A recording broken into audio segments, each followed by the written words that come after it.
And this is also a winning lane, so that's why ONIC pick it up instead of the Kalea glue that would force, you know, those picks into certain roles.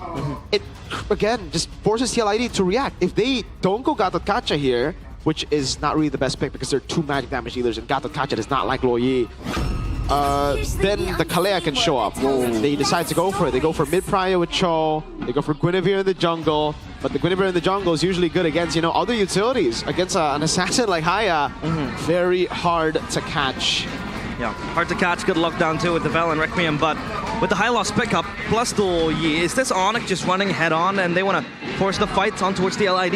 Yeah, I think what I want to do right now is to pick another kind of like CC bait from the Guinevere and the Cho, someone that can tank up a lot of damage and make a lot of room for Sans and pretty much the whole team, the whole damage dealers of ONIC to be able to pop off. But no, actually, well, kind of works that way, but Lutpi has a bit more leeway to actually go crazy with the Bravest Fighter and secure. But either or not, TLID will be able to pick up that win. It's the first match of today, TLID against ONIC, the gods. The battle of heaven and hell. One team 0-6, another 6-0. Yep, clash of the Youngbloods though, Youngblood against Youngblood. So Iran is still categorized as a Youngblood, even though he's been here for quite some time. But Lutpi, look at him, #1 XP laner, total assist in MPL ID Season 16. Tells a lot about him being a team player, being a very supportive player too. Yeah, and right now, and we gotta remember that the fact that Lutpi is also a very good enabler, or like damage dealer, EXP as well with the Mashas, with the Benedetta as well. So this is not only his bread and butter, now he's evolved a lot more than that. That's a W taken by Lutpi. Let's take a look at the emblem by Games Max though. So far, I'm not seeing maybe the Rupture coming in from Yehezkiel is something that I want to highlight because of the fact that maybe his main target would be Keyboy, but I would go for another one, maybe just a bit more sustained at a team fight because you're gonna get jumped by Kyrie in the early game. Master Assassin though by Kabuki. Kind of wants to win that 1v1 too up against the Harith, especially when you have, you know, Keyboy, when you have the Cho looking for roam of pickoffs. That's gonna be the thing that he really relies on to, but that's Miracle Mansion. Firza with the Cho will give mid-prio up towards Yehezkiel, but Joe hits level 4, so this might be a pickoff, you know, period for this Guinevere, especially now he has the Val and Requiem. Lutpi is gonna be fine. Yeah, the new range on the spatial migration after the nerfs, it's been a while, but you can really feel it. It's very difficult to find those picks without flicker. And actually, Lutpi is just going to lose out on the Cannon Minion there. Yeah. Thanks. He does get the XP crab, so should actually still hit level 4 faster. Yeah, for sure. And I think right now the objective control, even though it's only a Luoyi with a diversion, still kind of favors ONIC. Keyboy? Let's see, Bravest Fighter coming down. It's a stun onto Aran. The Bravest Fighter doing its job. First blood over the Shadow Kill. Tukai wins out the Retry battle. Firza runs away. Sans is following Yehezkiel. He's walking up mid to clear the wave. It's never looking good for TLID. Early, mid, late, since the start of yesterday, it looked terrible for them and talent prediction. Go pay, what? Only Cheffin? Hey. Cheffin, TLID, 2-0. But look at KB, 7-0. 7-0. Oh my, Liverpool MU. Oh, you went there. Throwing shade right there. You went there. But why TLID? Is this just pity or? Yeah, it's pity. Yep, that's the only reason I'm picking TLID, man, because That's a pity prediction, man. Yep. Prediction. For sure, and they're already losing the first objective, even though they have a decent kind of like way to kind of like secure the objective. If Joe is able to use this by spatial migration correctly. Unfortunately, I think they went a bit too early there, giving Lutpi a lot more spaces to work with the Bravest Fighter. And that's what Lapu Lapu brings to the table in the early game. But Mirko mentioned that this Guinevere, you know, after the nerf, pretty hard to pull off without a flicker. Then where does it really become effective, the Violent Requiem, to really catch people?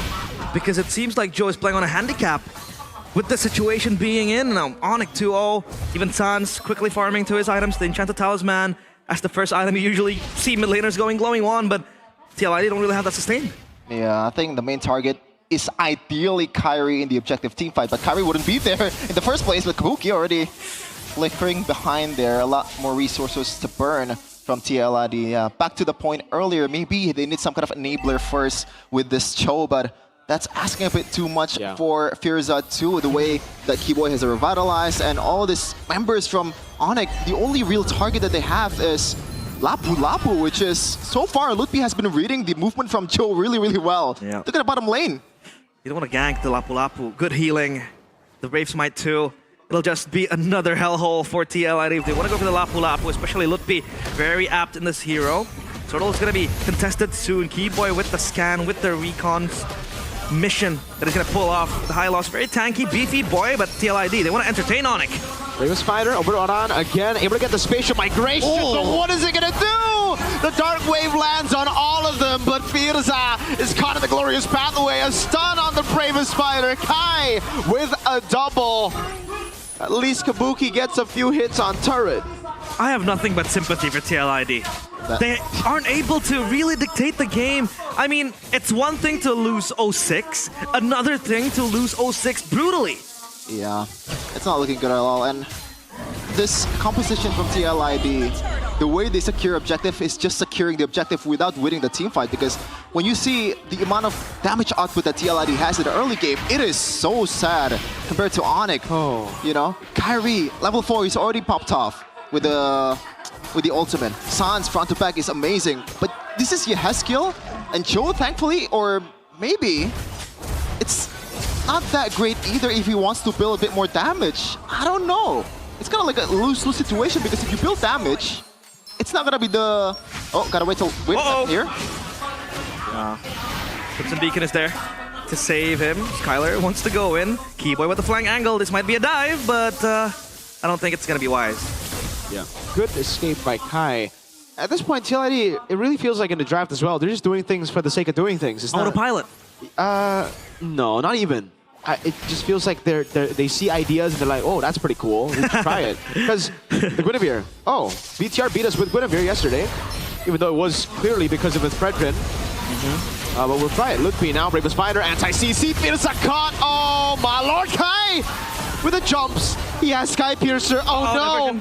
Diversion into the bottom lane. Luckily, Kabuki was able to get the SOD to escape.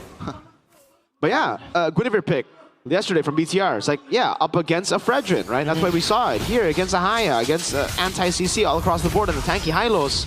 And then the 3 bans on Kai without picking up Assassin. Kai was just like, all right, to ban 3 jungles, I'll just pick Haya, and then now what? Now, so they hurt themselves. Yeah.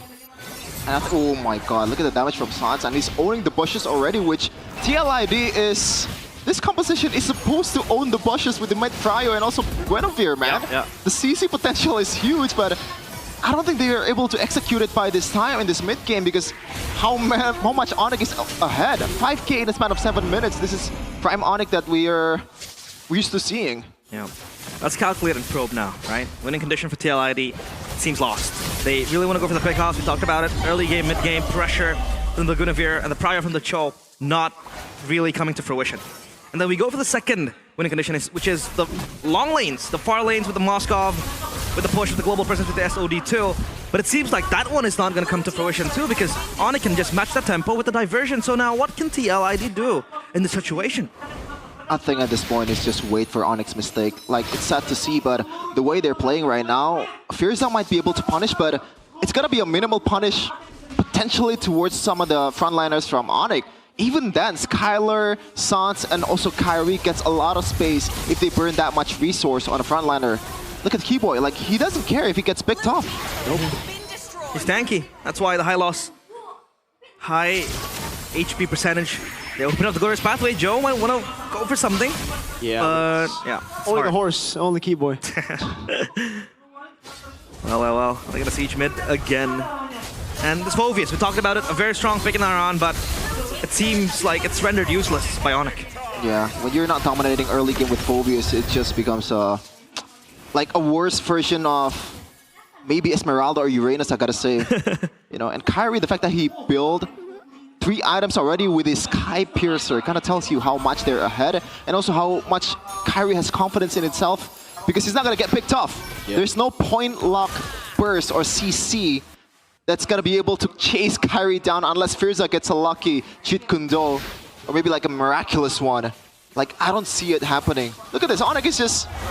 They're kind of playing Ube right now with Lutpi and Keyboy in the front. Yeah. They don't need to like solo lane or like... Is that? Man, oh, they're gonna go on Kabuki! Quad Shadow landing! and the shadow kill with the chrono dash takes him out. Firza was for sure spamming the ult, but he just couldn't find the window. Oh, that is just sad for TL. See, guys, I know what a reach looks like. You know, I've heard both of your jokes, so I know what reaches sound like too. And the draft here is by far the biggest reach I've seen. An overreach, if you want to call it. But Shout out ZZ. Shout out ZZ, MPL streamer with a copy. Good day, but yeah, Kyrie even soloing that Lord. This is like, it's looking bleak for TLID. It sucks. And this is just going to be a slow and painful death. I mean, the Lord spawns, down bottom's going to push, and the question is Firza looking for something. Skylar.